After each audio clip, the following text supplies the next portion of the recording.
an observation about politics and human relationships, romantic relationships or interpersonal relationships on the one hand and political relationships on the other hand, and how they might relate to each other, or how, what are the parallels? Because a lot of us in 2008, when Barack Obama was running for president, basically fell in love with him. And a lot of people in the years since then have not only fallen out of love with him, but even gotten to the point of, like, the circular firing squad. Nothing he can do is right or good enough, that sort of thing. I think Chris Hedges just published a piece basically, bashing Bernie for joining the Democratic Party, for example. I mean, this is like the extreme example of it. So how does this happen? How do people fall in love, bond, and then on the backside, how do they break up? What is the cycle of relationships, and how does that apply to politics? Probably the woman who has done the best work on this is Diane Vaughn. She wrote a brilliant book called Uncoupling. And years ago, Louise used to coach couples. She used to be a relationship coach, and did a lot of work with this in people. And so I'm very familiar with it. So here's the process, okay, with individuals. When two people first start sparking, everything that they're looking for in the other person is always, how is that person just like me?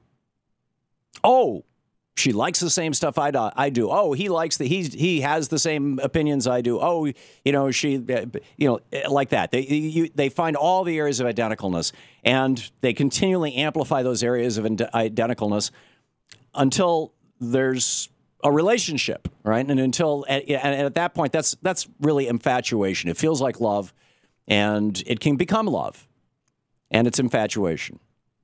And then the second stage, and again, this is like, Barack Obama. I during 2008, I was saying he's the national Rorschach test. And I don't want to make this all about Obama, because we got another election coming up, and Republicans go through this, and Democrats go through this, and this has to do with the base and everything else. But we were infatuated with him because we all saw in him what we wanted to see. Then the second stage of a relationship happens, and this is the getting to really know you, where the differences start becoming evident. Oh, you don't like that food, yeah, but I like that food. Oh, you don't like to go out, for walks, and you'd rather sit on the couch, but I would rather go for, or whatever it may be. I mean, people start, and of course, obviously, most of those differences are much more substantial than that. But as the differences become visible, typically one of two things happens. Either the infatuation cools down, and people just kind of part as friends, and hey, we had a nice time together for a while.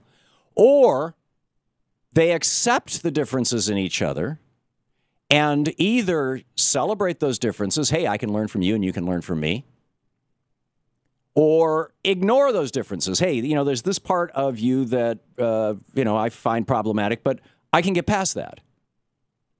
And that's when people are actually in love. That's a serious relationship. And the same thing in politics. Looking at President Obama and saying, I think he's crazy on trade. But that doesn't mean that I'm going to divorce him. Right? He's really good in a lot of other areas. I'm going to try, I'll either look over it, I'll look past it, I'll try to change it. Now, in politics, you can try to change things. In relationships, don't even try. This is a matter of acceptance or stepping away, because you can't change other people. You can only change yourself. Here's the irony, though, the amazing irony. When you change yourself, the people around you change.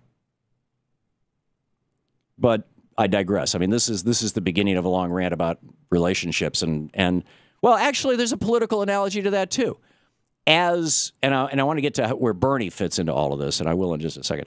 Because as we change ourselves, as for example, the Democratic base, the party base, starts speaking up about the things that really concern us, then our partner in the relationship, the Democratic Party, and its leadership, President Obama and others, they either change or they don't. I mean, this is Chuck Schumer's speech a couple of weeks ago. There was just this such a mind-boggling, and Chuck Schumer is like the inside guy's inside guy. And it was such a mind-bogglingly populist speech that I had to read it to you on the air. So anyhow, that happens. Sometimes when people can't handle the differences, they feel actually rejected, and they form the circular firing squad. They act like dumped lovers. They start trashing the other person. Usually, though, that doesn't happen as infatuation just fades. So this is how people come together, and this is how love forms over time. Now, how do people break up? The breakup always starts with something called the cry unheard. This is Diane Vaughan's phrase from her book on coupling. And the cry unheard is where one partner in a relationship says, essentially, I don't feel loved anymore, or I'm not getting what I need out of this relationship. But they very rarely say it in such a clear and explicit way, and the other partner very often doesn't hear it. So they might just be complaining about, hey, you're making me go to the Bolshoi, and I hate the Bolshoi. And for them, it's a really big deal, but the other partner thinks, oh, it's just, small thing. It's a difference that we can overlook. And thus, the cry unheard, if the cry is not acknowledged, then it begins to fester. And distance starts to form between people. The initiator is actually in the process, the person who issued the cry, is actually in the process of decoupling.